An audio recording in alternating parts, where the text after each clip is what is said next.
5 common home inspection items that should be fixed before putting your house on the market.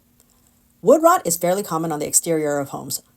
They appear on the fascia, which is the trim, on the rafters, which are the beams that hold up the roof, and on the soffits, which is the underside of the roof overhang.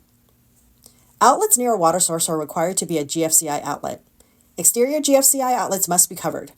GFCIs are required in bathrooms by the sink, under the sink in a kitchen or a bathroom, and at the washer-dryer hookup. Working smoke detectors are required in each bedroom and in the hallways, along with a carbon monoxide detector. Test to make sure they work, replace the batteries as needed, or replace the units altogether.